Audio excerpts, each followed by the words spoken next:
So your mortgage payment just went up $600. What in the world happened?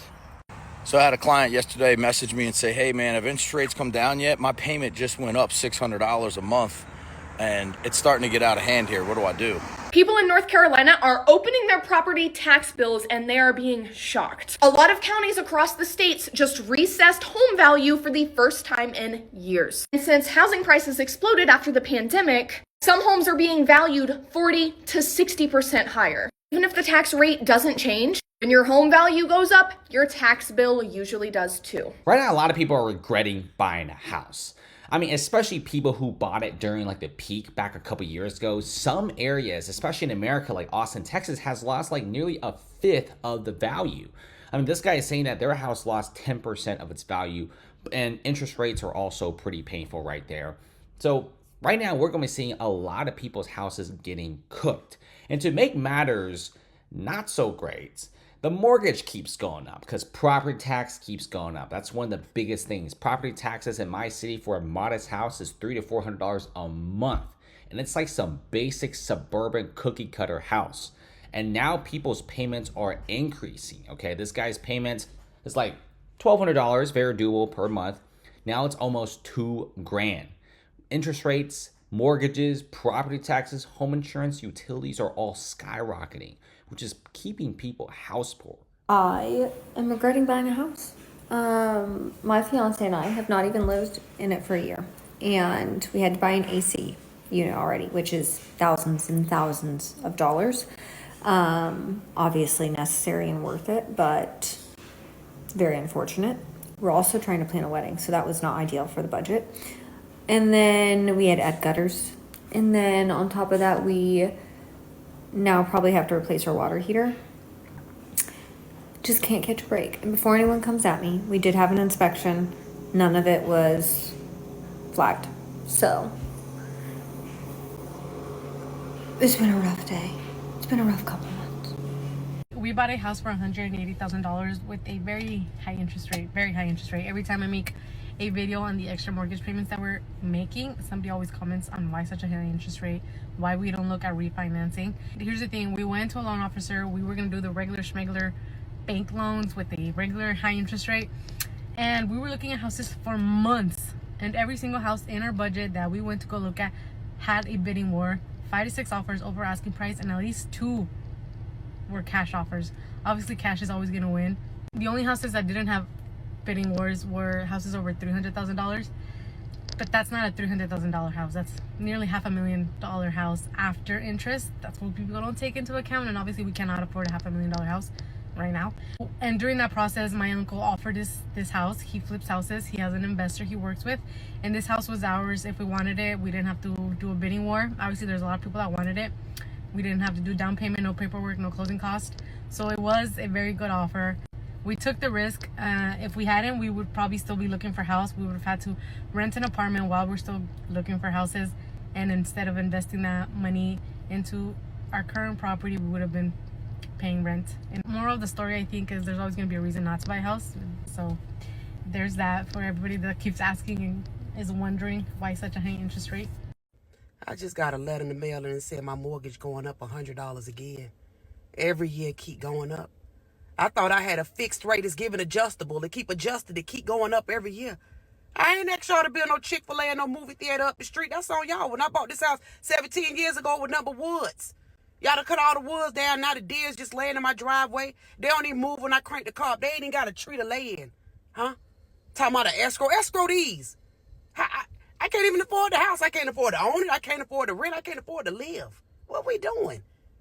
Citation. Somebody help me, because in a minute I'm going to lose the little piece of house. What are y'all paying for your property taxes? I'm just curious to see if mine are really as high as I think they are, or if they're kind of normal. We just built our house a couple years ago. So we moved to a new county. We knew the taxes were kind of higher here than a lot of other areas, but we didn't really expect them to be that high. Our house got assessed last year, and we got our notice that our property taxes for an 1,800 square foot house, we have a 30 by 50 pole barn, and that's it. We don't have like concrete walkways, like nothing. That's it. Our property taxes every year are just shy of $8,000.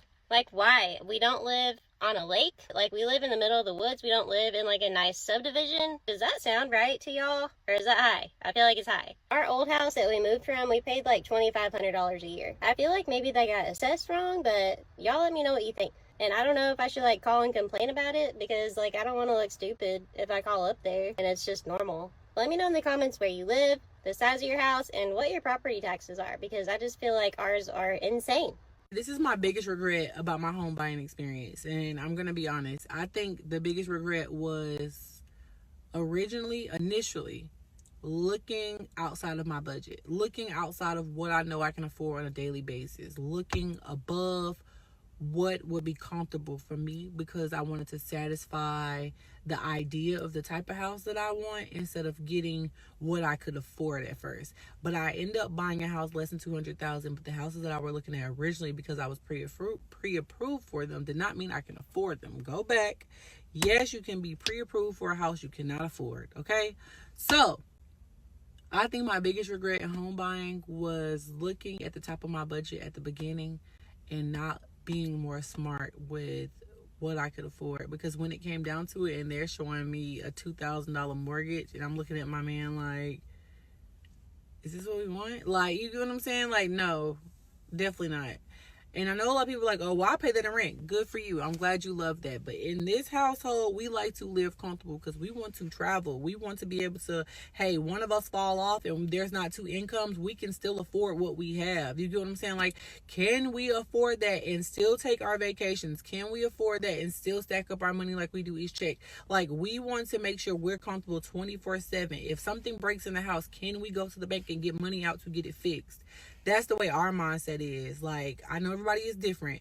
And so we had to keep in consideration, like, this is the first house, not the forever house. And we'll get what we want in the future. And right now, this is the first investment. So under $200,000 is the way to go sometimes. And sometimes you have to look below your budget. Live below your means. That's one thing I wish I would have did at the beginning. Don't look for a house that's $280,000. Look for something that's under $200,000. Get what you can afford, not what you want. I know and have experienced being house poor. I just watched this TikTok of a girl who was regretting buying a house, and she was under contract. She hadn't even closed on her house. She was nervous to buy it because she knew she was going to be house poor. Coming from a girl who bought her first house at 22 and got fired from her job a week later, I know and have experienced being house poor. And even still, that risky investment was the smartest investment I ever made in my adult life. I bought that house 7 years ago, and last year I sold it and bought this new construction townhome in the middle of Atlanta. So if you ever find yourself nervous to buy a house because you feel like you'll be house poor, trust me, you'll figure it out. And for good measure, make sure you run your new estimated monthly mortgage amount and your income by not only your lender, but also by a financial advisor so that you know you're making a sound decision when you do purchase. And if you ever find yourself, like me, fired with no income right after buying a house, just know it all works out. Why did my electric bill go from $150 a month to $500 a month? It'd be understandable if I turned down my air conditioning to 15 degrees. But go ahead, ask me if I turn it down to 15 degrees for 30 days straight. Huh? No, I did not. I do not want to live in an ice cube. No. I'm like a normal human. 68 degrees at night, turn it up to 76. I didn't change a dang thing throughout the entire month. But somehow it jumps by $400. That's a little crazy. And they need to stop that. So y'all go ahead and tell them to stop that, okay? Because I don't like that at all. Okay, so you bought a house and you hate it. I'm so sorry. You know, you could sit and you could talk about, like, why do you hate this house? What happened? You might want to try to put blame on things. But when you're ready, the next step, if you go through all of those emotions, is to figure out what next. The first thing I would ask myself is, why is this the house that you bought? Is there anything in there that helps you kind of reframe this house? We have to figure out what are our next steps. Do you stay in the house no matter what? And do you need to change things around the house so that you love it? Do you need to paint? Do you need to save money so that you can remodel the bathroom or the kitchen? Do you need to start doing some research and learning so that you can do some DIYs so that you can start getting a move on these remodeling projects? If you cannot tolerate the house or something happens and you can't live there anymore, then the next step is, how do you cut your losses or make money? We research, can you rent out portions of your house, and are you willing to do that? Could you rent out the whole house? Could you rent out a room? Could you rent out the basement? Could you rent out storage? Could you rent out your yard? There's so many different revenues for income when you own property that even if you're not going to cover all your costs, you should be able to cover some or most of your cost. The other option is, can you sell? Now, we talk about the true cost of selling a house, and the true cost of selling your house is usually between 8 and 10%.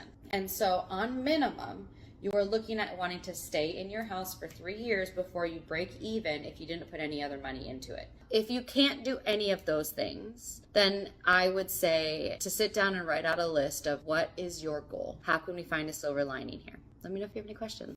I know and have experienced being house poor. I just watched this TikTok of a girl who was regretting buying a house, and she was under contract. She hadn't even closed on her house. She was nervous to buy it because she knew she was going to be house poor. Coming from a girl who bought her first house at 22 and got fired from her job a week later, I know and have experienced being house poor. And even still, that risky investment was the smartest investment I ever made in my adult life. I bought that house 7 years ago, and last year I sold it and bought this new construction townhome in the middle of Atlanta. So if you ever find yourself nervous to buy a house because you feel like you'll be house poor, trust me, you'll figure it out. And for good measure, make sure you run your new estimated monthly mortgage amount and your income by not only your lender, but also by a financial advisor so that you know you're making a sound decision when you do purchase. And if you ever find yourself, like me, fired with no income right after buying a house, just know it all works out. People keep asking me why I bought my house if I hate it so much, and despite the fact that real estate is a commodity that's really hard to come by and very expensive in New Hampshire, I want to show you why I still bought my house, even though I really can't stand this 70 split level that I live in. This is one reason why I love my house. This is another reason why I love my house so much, and the blue heron that calls this pond home in the summer. That stupid opening between my kitchen and my living room also houses all of the holiday tables when we have 20 of our closest friends and family join us for events. I also have 4 unique outbuildings on my property. This is a reason why I love my house. This garden that I built by hand that I get to grow my vegetables and my flowers in every summer is a reason why I love my house. I totally understand that words like hate can be inflammatory and some people really don't like the use of them.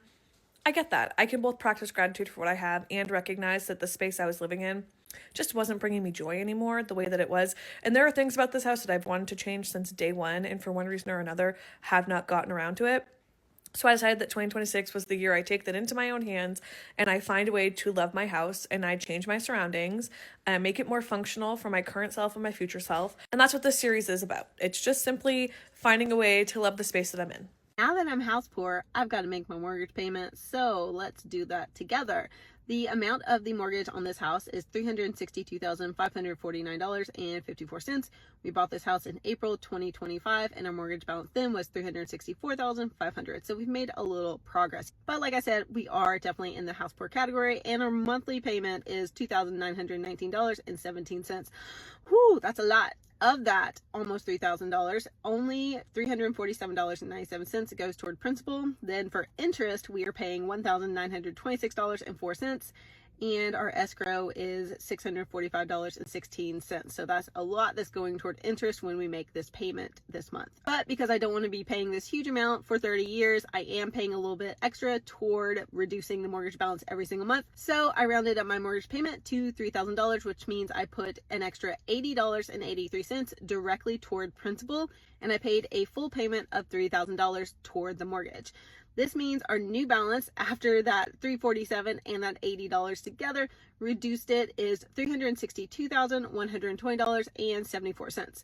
not much of a difference, but we are trying to throw whatever we can toward the mortgage balance when we can, because it makes the biggest difference in the beginning, because it reduces the balance and you pay less interest overall. So that's where we're at with the balance on the loan of the house that we bought this year in 2025. I will see you next month as we make another mortgage payment and make a little bit more progress. See you then. You bought a new house and it's supposed to be all rainbows and butterflies, right? Wrong. If you're new here, hey, my name's Mason. My husband and I bought a house in October. November, we thought we made a $500,000 mistake. We were flooded with ideas when we moved in. Homesteading, livestock, a 2-bedroom apartment. All of that came tumbling down within the first month. And we're going to take you along with us while we turn this $500,000 disaster into our dream property. So you tell me if you've ever been in this position or a similar situation and what you did to fix it. As always, follow along for more updates. You want to own a house so bad because your landlord keeps increasing your rent. But did you know that your mortgage can and probably will go up over the years? On today's episode of Things No One Tells You About Homeownership, I'm talking about the misconception that your mortgage stays the same over the 30 years. And what exactly in that mortgage payment makes it so variable. So your total mortgage is made up of 3 different things: principal, interest, and escrow. Principal and interest never change, so that does stay the same. Escrow is kind of what gets you. So your escrow is made up of 3 different things: property taxes, home insurance, and mortgage insurance. Mortgage insurance only comes into play when you didn't put 20% down on your house, like me, but that does stay the same until it disappears.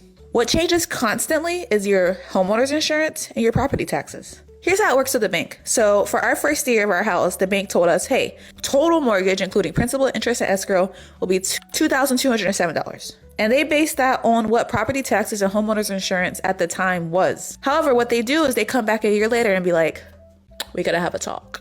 Those property taxes and home insurance that I thought was this price is actually this price.